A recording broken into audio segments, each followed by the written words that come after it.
नमस्ते दोस्तों। अब कुछ क्वेरी दोस्तों हमारे पास ऐसी आ रही है कि रिस्ट्रक्चरिंग करवा लूं या मोरेटोरियम का वेट करूं। अब बताओ दोस्तों, अब ये कैसी माया है, रिस्ट्रक्चरिंग या मोरेटोरियम। अब मैं पहले भी बता चुका हूं इस बारे में, बट आज मैं आपको और भी फिर से एक बार बताऊंगा कि डिटेल में क्या आपको करना चाहिए। क्या आपको मोरेटोरियम का वेट करना चाहिए या रिस्ट्रक्चरिंग की तरफ आपको आगे बढ़ जाना चाहिए।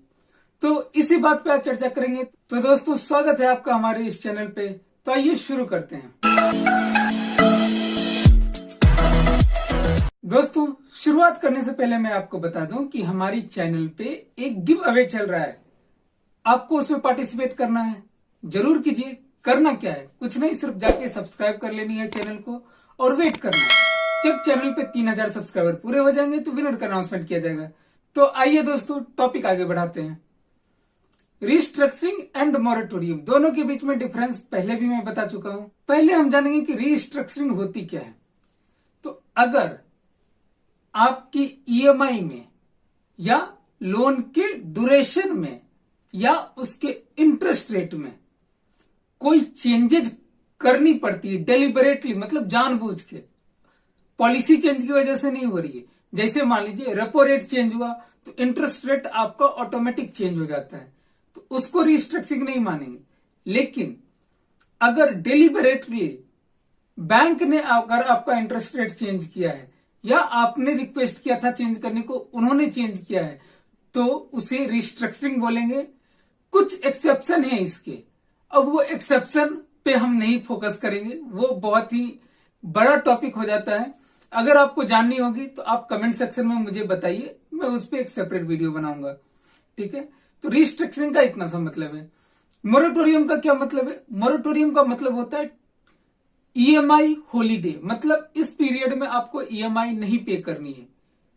बट यहां ध्यान देने वाली चीज है कि अगर ये ईएमआई हॉलीडे है तो इसमें आपका इंटरेस्ट लगता रहेगा। इंटरेस्ट का वेवर नहीं है, आप पेमेंट नहीं कर रहे हो उसका वेवर है, लेकिन इंटरेस्ट पोर्शन उस पर चार्ज होती रहेगी। ठीक है, और इसकी वजह से क्या होता है, अगर आपने मोरेटोरियम लिया है तो आपकी जो लोन की जो अवधि है वो बढ़ जाती है, या जो ईएमआई का जो अमाउंट है वो बढ़ जाता है। यहां तक समझ में आई आपको? अब अभी तक जो आपको मोरेटोरियम या रिस्ट्रक्चरिंग जो आप पूछ रहे हो, तो मोरेटोरियम आप इसमें रेफर कर रहे हो जो बैंकों ने आपको 6 महीने की मोरेटोरियम दी थी।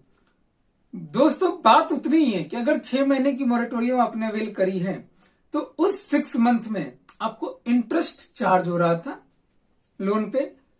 तो अब गवर्नमेंट ने क्या बोला कि अगर आप वो सारे ईएमआई एक साथ नहीं पे कर पाते हैं तो आपकी जो लोन की अवधि है वो 6 महीने से हम बढ़ा देंगे। मतलब क्या हुआ, अगर आपका लोन 10 साल का था तो अब वो लोन कितने साल का हो जाएगा? टोटल 10 साल 6 महीने का। अब एक और बात है, इंटरेस्ट पोर्शन जो उसमें जमा हुआ था, अब इंटरेस्ट पोर्शन पे क्या होता है, इंटरेस्ट के ऊपर इंटरेस्ट लगता है जिसका कैशबैक आपको ऑलरेडी आ चुका होगा। तो अब जो सिंपल इंटरेस्ट जो 6 महीने का बचा, मान लो अगर 1 लाख का लोन है और 12% की आपकी रेट ऑफ इंटरेस्ट है, तो 6 महीने का इंटरेस्ट कितना हो गया? 6%। तो जो 6000 रुपए है, ये आपका जो इंटरेस्ट हुआ वो अब नया प्रिंसिपल बन जाएगा। मतलब प्रिंसिपल क्या हो जाएगा आपका, जो 29 तारीख को आपकी आउटस्टैंडिंग थी, 29 फरवरी 2020 को, प्लस ये 6 महीने का इंटरेस्ट 1 मार्च से लेके 31 अगस्त तक का जो इंटरेस्ट है उसको ऐड कर देंगे, तो अब वो नई प्रिंसिपल अमाउंट हो जाएगी। ठीक है, अब उतना बैंक के पास आपको 1 सितंबर को बकाया है। अब जो आपकी लोन अवधि है, अब उसमें 6 महीने आप ऐड कर दो, तो जो टोटल लोन अवधि हुई, उस लोन अवधि में ये जो नया वाला जो आपका प्रिंसिपल है, इसके बेसिस पे आपका ईएमआई कैलकुलेट होगा। ये तो होगी मोरेटोरियम जब आपने अवेल करी है। अब बहुत सारे ऐसे लोग हैं जो फिर भी पिकअप नहीं कर पा रहे हैं अपनी फाइनेंशियल पोजीशन को, और वो ईएमआई पे करने में सक्षम नहीं है। उनकी बिजनेस इस तरीके से नहीं चल रही है, या फिर अगर उनकी जॉब छूट गई है, जॉब वो अच्छे तरीके से नहीं कर पा रहे हैं, तो वो क्या करें? दोस्तों, आरबीआई ने रिस्ट्रक्चरिंग का ऑप्शन दिया है। रिस्ट्रक्चरिंग क्या है? सिमिलर ही तो चीज है। इसमें हम क्या करेंगे?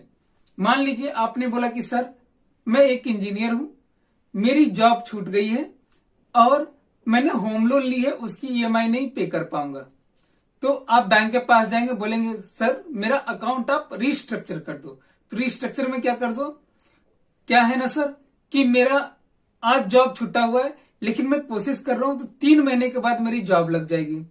तो एक काम करो सर, मुझे इसमें 4 महीने का या 5 महीने का और मोरेटोरियम दे दो, ताकि जब जॉब लगेगी उसके बाद फर्स्ट सैलरी आएगी तो पुराने में किस्त चुकाऊंगा या पुराने जो आपकी फाइनेंशियल लायबिलिटी है उसको कम करूंगा, उसके बाद जो हमारी नई जो लायबिलिटी बनेगी वो मैं पे करना शुरू करूंगा। तो 5 महीने की मुझे और मोरेटोरियम दे दो। से मान लो आज चल रही है नवंबर, तो हमने बोला 5 महीने मतलब आपको अप्रैल तक की मैंने मोरेटोरियम दे दी। अप्रैल के बाद मैंने बोला कि सर बाकी का जो अब मेरा एक प्रिंसिपल बना दो टोटल, और बाकी का जो मेरा 10 साल का लोन था अब उसको 10 साल और ये 6 महीने या 7 महीने में आप पे करवा दो, या फिर जो भी आप अपना बोला मैं 10 साल में नहीं पे कर पाऊंगा, मैं 11 साल में पे कर पाऊंगा, तो 11 साल की मेरी ईएमआई बना दो। तो बैंक को अगर जायज लगेगी ये बात, आपकी बातों में दम दिखेगी, तो वो ऐसा कर देगी। उससे क्या होगा? आपको अगले 5 महीने के लिए भी नहीं सोचना है। 5 महीने की आपको मोरेटोरियम मिल गई। किसने दी? बैंक ने। और अंतर बस इतनी है कि मोरेटोरियम आपको गवर्नमेंट दे रही है, यहां आपको खुद मांगनी पड़ रही है रिस्ट्रक्चरिंग के लिए। दूसरी अंतर यह है, गवर्नमेंट ब्लैंकेट मोरेटोरियम दे रही, कोई अगर एलिजिबल है नहीं है, उसका बिजनेस चल रहा है, बिजनेस डूब गया, बिजनेस बंद हो गया, बिजनेस अच्छा चलेगा, कोई मतलब नहीं, सबको मिल रही। लेकिन यहां आपको प्रूव करना पड़ेगा कि आपको अगर हमने रिस्ट्रक्चरिंग कर दी आपके अकाउंट की तो आप पिकअप कर लेंगे। मान लो एक प्रोजेक्ट है, अब मोरेटोरियम के दौरान वो पूरी की पूरी बंद हो गई, ऐसी बंद हुई कि अब वो स्क्रैप के भाव नहीं बिकेगी, वो जाएगी रिस्ट्रक्चरिंग के लिए, बोलेगी कि मैं पिकअप कर लूंगा, बैंक नहीं मानेगी। क्यों? क्योंकि ऑलरेडी आप स्क्रैप हो चुके हो, मिट्टी में मिल चुके हो, जिसमें पोटेंशियल होगी कि ये आगे कुछ कर लेगा, बैंक उसी को रिस्ट्रक्चर करेगी। तो दोस्तों अगर आप अपनी ईएमआई नहीं पे कर पा रहे हैं या अगर आप अपने लोन की इंटरेस्ट नहीं सर्व कर पा रहे हैं तो आप रिस्ट्रक्चरिंग के लिए चले जाएं। आप वेट मत करो कि मोरेटोरियम मिलेगा या नहीं मिलेगा। आपको पता है कि अगली डेट 18 तारीख को है और मुझे प्रोबेबली ये लग रहा है कि 18 तारीख को भी मोरेटोरियम तो एक्सटेंड होने वाला है नहीं। कुछ रिलीफ होगा तो अनाउंस होगी, नहीं तो फिर से नेक्स्ट डेट मिल जाएगी जैसा अब तक होता आया है। तो ये चलता रहेगा, बट आप एक सजग इंसान बनिए और अपनी अकाउंट को रिस्ट्रक्चर करवा के चैन की नींद सोइए। ठीक है, उसके बाद आपकी जो अदर एंगेजमेंट है, जैसे आपकी जॉब ढूंढनी है या फिर बिजनेस बढ़ाना, उस पर ध्यान दीजिए, ईएमआई का टेंशन नहीं रखिए। तो आज के लिए मेरे ख्याल से आपको समझ में आया होगा कि मोरेटोरियम या रिस्ट्रक्चरिंग में आपको किधर जाना चाहिए। दोस्तों आई होप कि ये वीडियो आपको पसंद आई है। अगर पसंद आई है तो वीडियो को लाइक कीजिए, इसको शेयर कीजिए और चैनल को सब्सक्राइब कीजिए। मिलते हैं फिर से आपसे एक नई वीडियो के साथ, तब तक के लिए मेरी तीसरा signing off. Thank you so much.